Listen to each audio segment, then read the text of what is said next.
Hi guys, I'm Robin. I'm the founder of Koinly. So one of the biggest challenges with crypto is undeniably doing your taxes, especially if you trade it on multiple exchanges or wallets, or if you just have a lot of transactions. And keeping track of all that activity, figuring out your capital gains at tax time can be very difficult. And this is why we built Koinly, to make sure no one has to spend another hour figuring out how to do their taxes. In this masterclass, we will show you how you get from knowing nothing about crypto taxes to becoming a crypto tax pro and filing your taxes with the ATO. Over to you, Michelle. Yeah, thanks, guys. We're just about unnaturally enthusiastic about crypto tax. So it's really our passion to get this stuff right. And I think to make sure that everyone in the community understands what they're up against and really helping to simplify the tax concepts as much as possible. So that's our mission. So we're happy to be here today to do that for you guys. So like we just said, we're all about crypto tax, and Robin introduced Koinly, but let's just have a quick look at who we are. So we're an online software company that helps people do their crypto tax. We offer global support with the tax report for every country, including Australia, New Zealand, UK, and the US. Koinly works by connecting with over 300 wallets and exchanges to track all of your crypto trades in one place, and then calculates your gains and losses in a straightforward tax report. So we're fully ATO compliant and up to date with Australian tax law, but we're not CPAs and we're not lawyers. So the information we share today is of a general nature only, and as always, consult a professional if you need tailored advice. Cool, so today's class has 3 sections, and it's going to give us a full picture of how to do our Australian crypto taxes this financial year. So first we'll run through the crypto tax rules as per the ATO. Then we'll look at how to connect your Binance accounts to Koinly to get these trades tracking and into a report. And finally, we'll show you how to actually do your tax return using the ATO's MyTax. Right, so let's kick things off with the ATO's tax rules. And the first question is, does the ATO know? And the answer is they absolutely do know. They've been collecting bulk records from Australian cryptocurrency service providers for some time now, and they're taking preemptive action. So you may have received a letter last year where the ATO was targeting crypto traders. And at this stage, they're really trying to empower investors and make sure that they know they're compliant. But I think that message is changing. So this year, you'll see pop-ups if you're on MyTax filing away. So the ATO is looking. They will be able to data match and find discrepancies, say, between your bank and what you lodge. So filing your crypto taxes is absolutely something you have to do. All right, so onto the rules. So in Australia, crypto is seen as property and as an asset for tax purposes. That means that crypto is not a currency, but an asset. So like shares or investment properties or antiques, like assets we're already familiar with. So if you're trying to wrap your head around crypto from a tax perspective or doing your own research or tax planning, it really helps to think of crypto as a share. So if crypto is an asset, then just like shares, crypto profits are liable for capital gains tax. So you're pretty much looking at capital gains tax anytime your crypto changes ownership. And this is the key concept to really understand. We'll get back to this. So crypto can also be viewed as income and then taxed as income tax. So crypto as income is something that you receive or earn. And this is different to crypto as an asset, which is something that you own and that has value. How you're taxed depends on the reasons you're dealing with crypto, your operational setup, and whether you're a trader or an investor. So are you a trader or an investor? So it's really important to be clear on where you stand in the eyes of the ATO.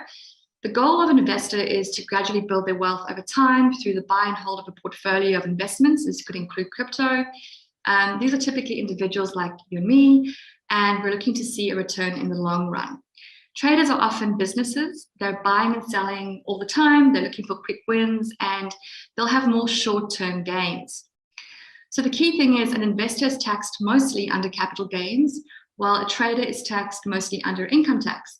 And the benefit for investors is they can access what's known as a capital gains discount, whereas traders cannot. And this is really the tension that we have to get around. So let's dig a little deeper into the types of taxes that crypto can see. And we'll start with tax-free crypto, which sounds good, right? So the great news is buying crypto is completely tax-free, and that includes GST. So buying crypto is tax-free, as it should be, since it's an asset, and you only get taxed on assets when you dispose of them or get rid of them or sell them. We'll come back to that. So the same goes for if you're receiving crypto as a gift, that is tax-free, as well as if you are moving your own crypto between wallets. So say from your Binance to your CoinJar accounts. Token address changes are also tax-free. If your project launches from testnet to mainnet, no tax. The same thing for getting crypto through hobby mining. So hobby being the keyword, and we'll come back to this. No tax on that. And then chain splits are tax-free too. Another one is when you are using your crypto as a personal use asset, and we'll come back to that, that could be tax-free. And then lastly, donating crypto to a registered charity is tax-free. You may even claim this donation as a deduction on your tax return, so it's a win-win. Right, so that's the general picture around tax-free crypto. Now let's look at crypto as income. And for regular investors, it's not something that's going to be happening all that often, but there are at least 5 plausible possibilities. So you could work for a crypto-based company, for example, that chooses to pay your salary in cryptocurrency. This would be treated as a salary sacrifice arrangement, FYI, but it's totally valid, and your crypto salary would be put forward as your ordinary income for the year. Another way is through staking. So maybe you're staking in a Binance Ether staking pool and you're earning block rewards. This is seen as income by the ATO. The same goes for any new tokens you might receive through airdrops or DeFi interest. Both are income. And lastly, any referral fees or bonuses you might earn that are paid in crypto is also seen as income. So like Binance's referral program, where you're rewarded in Binance Coin for bringing in new signups. This is income, and the value in Australian dollars at the time of acquisition needs to be entered into your tax return. So these are the basic rules around crypto as income for investors. Next, we'll have a look at capital gains tax. So capital gains tax is the big one to get right and really understand. And the trick with capital gains tax, or CGT, is to know that every time your crypto asset changes hands, so if it's sold or swapped or given away, you're going to be up for capital gains tax on the difference in value from when you first got your crypto to when you let it go. So in that moment of movement. And this movement is called a disposal. And it's the key concept to remember when you're thinking about capital gains tax. So we're going to come back to the different types of disposals. But first, it's really useful just to cover off what a capital gain actually is. So a capital gain in crypto is the same in any class of asset, like a share. The gain is the difference in value from when you first got your crypto to when you sold it. Now, you'll make a capital gain if the proceeds from a disposal is more than what it cost you. And this is known as the cost base. We'll come back to that. So here we have an example of a sale of $1,500 minus the initial cost of the crypto at $1,000. And so the gain is $500. Right, so know your cost base is very important. But what exactly is it? So to work out your cost base, you'll add the cost of the crypto you bought and any fee that was involved in the acquisition. So that might be a brokerage fee or a transaction fee. So here's an example using round numbers and not market value. If you buy 1 Bitcoin for $990 with a $10 transaction fee, your cost base is $1,000, and this cost base will be the baseline from which you measure any future profits. Right, so we know what a capital gain is, but what will you actually pay? Well, anyone who's ever had a job knows that your salary is taxed depending on where it sits on the ATO's income tax rates. So capital gains tax works the same way. The rate you pay depends on the salary band you're in. So what would the capital gains tax be on that $500 we made earlier? Well, let's say you earn $100,000 annually as your salary. You'd fall into the third tax bracket where you pay a capital gains tax of 32.5%. So on a $500 gain multiplied by 32.5%, you'd arrive at $165 owed to the ATO. Now, this example doesn't factor in the Medicare surcharge and any other adjustments which would be personal to your tax situation. And you'd probably see an increase slightly, but this is a pretty good example of base tax. So now this tax could be halved if you held for a year or more before selling. So this is called the capital gains discount, tax discount. So by holding, you're rewarded with a 50% reduction on the tax you owe. And obviously traders are jealous of this discount, so hodl on. And if you made a loss, well, you can use your capital net losses to reduce overall capital gains made in either the same financial year that you're lodging in or in future financial years. And a crypto capital loss can be applied to investments that aren't cryptocurrency related. So you could offset, say, shares or property gains. So always report any capital loss in your tax return so you have it available for future investments. Right, so let's look closer at capital gains, and really comes down to these 5 events. So you're up for capital gains when you sell your crypto, when you exchange your crypto for crypto, when you convert your crypto into fiat, when you gift your crypto, and when you spend your crypto. So let's look at selling crypto first. And so here we're going to have to pay capital gains when we sell. And that's just how it is. The gain or loss comes down to the difference in the crypto's value at acquisition compared to the crypto's value at disposal in Australian dollars. So the Australian dollar value versus when you got it versus when you sold it. So here's an example. Craig purchases 1 Bitcoin in January for $1,000, amazing, at a fee of $100. So his cost base is $1,100. In May of the same year, he sells his Bitcoin for $2,000 at a fee of $100 again. So from his initial Bitcoin buy, he can now afford $2,000 in essence. His capital gain is the new value of $2,000 less the cost base of $1,100 and the new fee of $100 to arrive at a proceed of $800. And it's this amount that he would be paying capital gains tax on. So equally, if you're converting your crypto into Australian dollars, it's the same as selling, basically. You're disposing your crypto for any fiat, dollars, pounds, and this would trigger a capital gains event. So the cost base here is the fair market value in Australian dollars of the crypto at the time of acquisition, plus any costs involved like fees. So here's another one, and it's tricky. It seems like it shouldn't be taxable, but if you're trading crypto to crypto or swapping or exchanging, it's also a capital gains tax. It's pretty much the same as selling. So any gains you've made, even though you don't see a dollar in your hand or on paper, is still a capital gains event. The ATO sees this as using the dollar value of an asset to acquire another asset of value. So in this example here, if Kim swaps $1,100 worth of Bitcoin, and this includes her original purchase plus a $100 fee, her cost base, she swaps this for $4,000 worth of Ether, the proceeds, although a dollar was never seen, is $2,800. And this is what she's up for at tax time. So be really careful with your swaps. Same goes for stable coins. If you're investing in Binance USD, for example, the ATO views stable coins the same way as crypto. So you're up for tax for capital gains tax.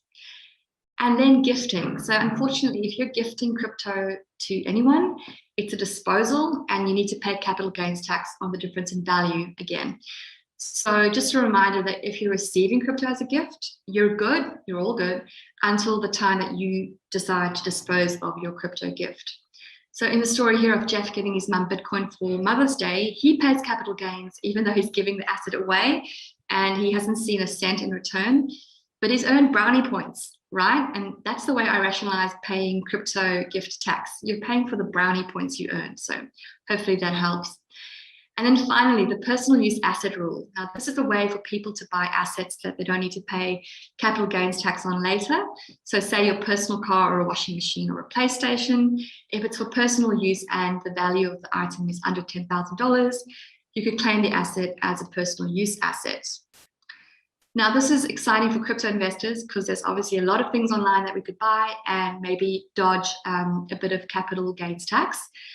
So crypto can be seen as a personal use asset. The thing is, the ATO wants to know that you're using that crypto very specifically for buying whatever it is that you're buying for personal use. So there's 2 examples here. In the first one, Jane wants to get a good deal on a new device sold by a site that offers a 10% discount on crypto payments. So she buys $1,000 worth of Ether specifically to buy that device on the same day. Under the circumstances in which Jane acquired and used the crypto is a personal use asset.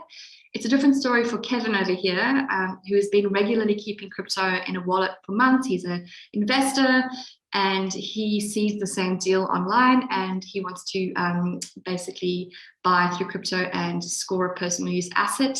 But he cannot because he has held his crypto as an investment, and the ATO will not see that crypto as a personal use asset for that reason. So if you're trying to jump through this particular hoop, it's definitely worth working it through a tax agent.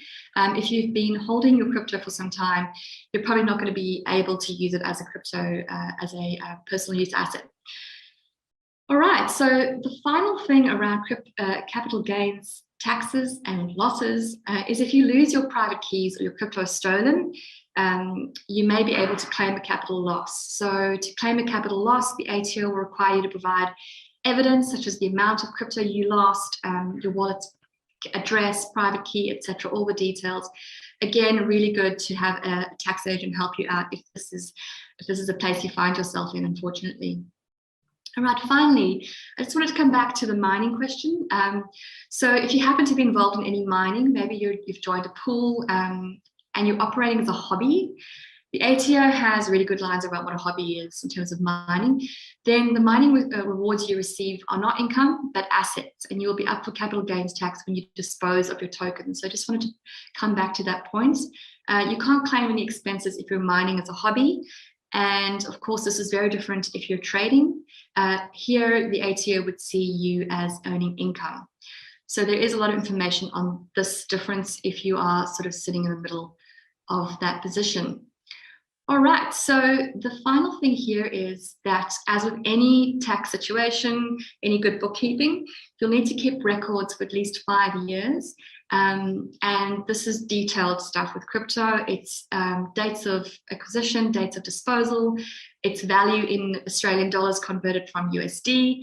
So a lot of information needs to be kept, and that's why even the ATO recommends using a crypto tax software to track everything, like Koinly.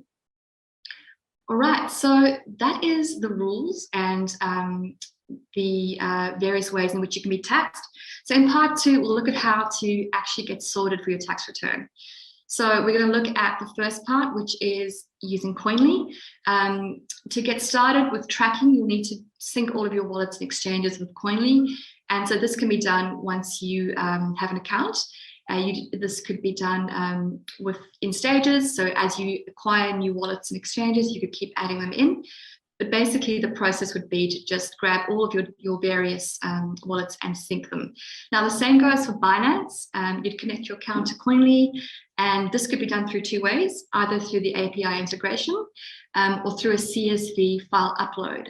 So we've actually gone through the steps for you. I'm going to hand over to my colleague, Nelly, who does all of our YouTube content. So let's let him explain this to us. Hello, my name is Nelly, and today I'll be showing you guys how to connect Binance to Koinly via the API. Once that's done, Koinly will then import all your transactions automatically and make it very easy to calculate your taxes. Okay, so the first step is to log into your Koinly account. Once you're logged in, click on the Wallets page on the top of your screen. Then click Add New Wallet and find the Binance wallet. Select the Setup Auto Sync method.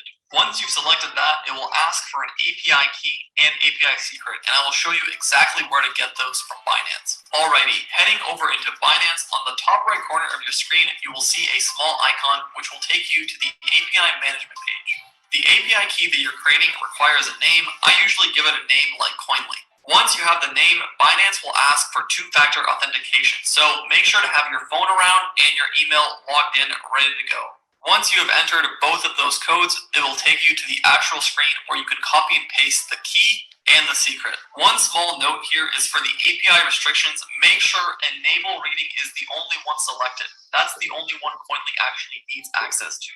Okay, once you've copied both of those codes, select Secure Import. Now, this sync process may take a few minutes. That's perfectly normal. Once Koinly and Binance are connected, you might notice a small yellow circle next to the Binance icon in your Koinly wallet. Don't panic, this is actually perfectly normal. You might have something along the lines of Xcoin and Ycoin balances do not match what you actually have in the wallet. Click for more information. Once you click on this yellow circle, if the numbers you see are very small, that just means it's a rounding error and you can proceed on to the next step, and hopefully you're done with your Binance setup. However, if the differences are very large, it's possibly due to the fact that the Binance API doesn't actually include all of your transactions. An example of this could be if you bought or sold using fiat fiat. To fix this, I would like to direct you to another video where I show you how to import CSV files, which include your entire transaction history. That video can be found in the top right corner of this video. As always, if you have any question, Right, so that's looking at the API integration, and as mentioned, there can be some limitations. For example, if you've bought and sold using fiat. So in cases like these, CSV method works really well, and you can upload any wallet CSV data to Koinly. So let's just check out the situation for Binance, and I'll hand it back over to Nelly. Hello, my name is Nelly, and today I will show you how to connect Binance to Koinly via the CSV file method.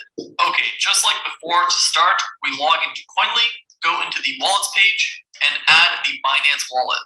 Unlike the other video, here we want to click import from file and add the CSV file. Okay, so how do we actually get this file? First, we have to log into our Binance account and click on wallet and overview on the navigation bar. From there, we click on transaction history. Now click on Generate All Statements. On the range, select Customize and Enter. Then start and end date in 3-month intervals. Click on Generate, and you'll have to wait a little bit for the report to be generated. This could be anywhere from a few minutes to a few hours. Repeat this export until your entire Binance trading history is downloaded. Then upload these files into Koinly. The files will be in a zip format, so I will leave a link to a website where you can unpack for free. And there you have it. Unlike the other Binance video, you won't have any yellow circle since you've uploaded all your transactions. If you still have a yellow circle, click on it, and the numbers you see for the differences tab should be very small. These are usually related to rounding errors, and it's perfectly normal. As always, I hope you found this video very helpful. Thanks, Nelly. So that's it.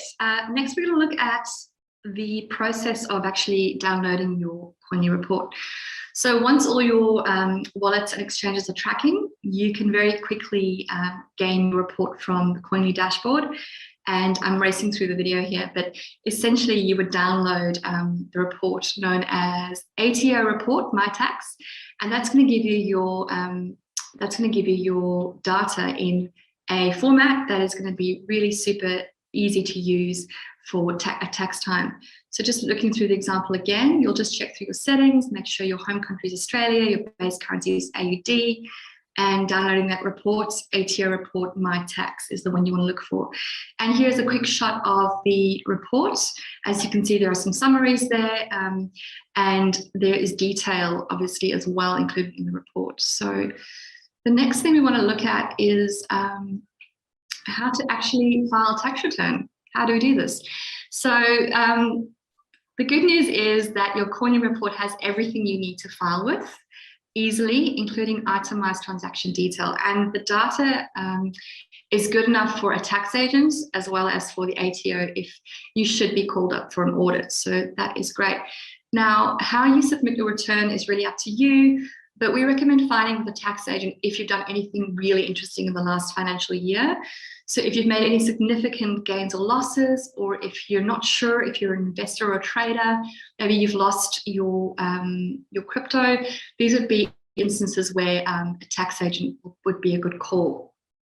So what we'll do next is have a look at how to file through the ATO's My Tax.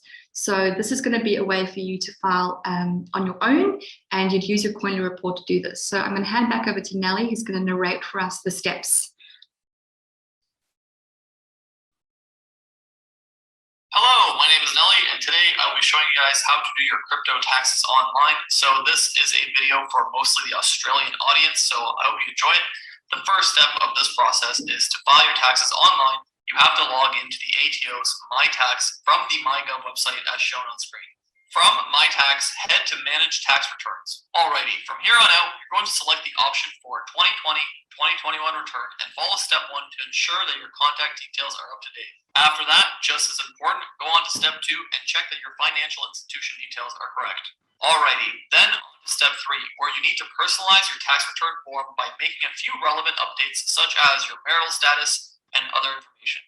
And, very importantly, select these 3 options to cover your crypto activity. The first being the capital gains or losses you've made from crypto. So for capital gains, check the box for you had Australian interest or other income or losses, partnerships or trusts. From there, select capital gains or losses that are not from a managed fund. You might have made income from crypto. So if you see income on your Koinly report, be sure to check the box for you had other income not listed above. And finally, the third selection, check the box for deductions you want to claim. Here, you want to check other deductions. Later, we'll add related costs like the Koinly plan you're using for this video. Now, your form is set up to enter the totals from your Koinly report. So on to step 4. Start with the capital gains or losses section first. Under the total year capital gains, we can put $5,000 as per Koinly report. This takes into account any trading fees. Now we can put in our net capital gains. Over on the Koinly report, we see a net capital gain of $4,500. This is your total capital gains minus any losses. And in our case, we can see $500 of capital losses. So $4,500 is our net capital gain. Now, if you held your crypto investment for more than 12 months, you may be eligible for a long-term gains discount. This gives you a 50% capital gains discount. Apply this discount to your capital gains minus any applicable capital losses, and that will be your net capital gain. In this example, as there were no short-term gains, as per the report, the net capital gain is $2,250. So, over in my tax, we'll add $2,250 as our net capital gain. If, for example, we made a total loss, we would have entered it here under net capital loss. And finally, to wrap up the capital gain section, we select no to additional discounts. So now, on to our crypto income, if we made any, of course. And looking at our Koinly report, we can see some income was made from airdrops. So to add this, select other income, and then select any other income, and then select other once again. For the description, we'll use airdrop, and the total there on the Koinly report shows $44, so we'll enter that and click save. Now we can move on to possible deductions directly related to your crypto gains and income. As per our Koinly report, we see a total of $11. These are transactions that have been explicitly tagged as costs by the account holder, but it's always best to check with an accountant on what's deductible and what's not. So to add this expense, we'll select other deductions and then deductions related to financial investments. Add in the description and the total amount from your Koinly report, so that's $11. Still, in the other deduction section, we can also claim the cost of the Koinly plan. This would be labeled as other deductions as well. Add your description and remember to convert the cost of your Koinly plan from US dollars to Australian dollars. So on the day the $49 plan was bought, that was 58 Australian dollars. So we'll figure that in. And there you have it. Once that's done, you've covered off all the requirements for your crypto activity. From here, you can check off all the usual requirements and submit your return once you're done. And as always, if you have any questions, you can leave them down below or you can visit our forums. But if you found this video helpful, consider dropping a like, subscribing for more crypto content, and I'll see you next time. Peace. Awesome. So hopefully that gives you a good sense of how easy it is. And how quick it would be if you had your Koinly report in front of you. So the last thing we're going to have a look at is just some strategies around saving tax and also just thinking about your investment tactics from the tax perspective. So the first thing is to limit your crypto swaps. Now that we know that, swapping crypto to crypto triggers a capital gains tax event, be really tactical with those swaps. The next thing would be that if you're starting to move like a trader or you're sort of sitting in between, open up a separate wallet for those quick buys and sells. And this might just help you in the long run. So keep them separated. And the next is to think about your crypto losses strategically, use them against your gains. And of course, you can apply them against non-crypto gains. Of course, you want to hold. This is going to be a no-brainer. So, hang on for 12 months before you dispose. The next one is to keep records of fees and trading expenses. So this is just so that you are always evaluating your proceeds off the correct cost base. And the last is to remember that you can donate your crypto if you need to make a deduction. So this might be a last dash 28th of June event, but keep it up your sleeve. So that is actually it from me. lots of information. Everything will be uploaded after the webinar.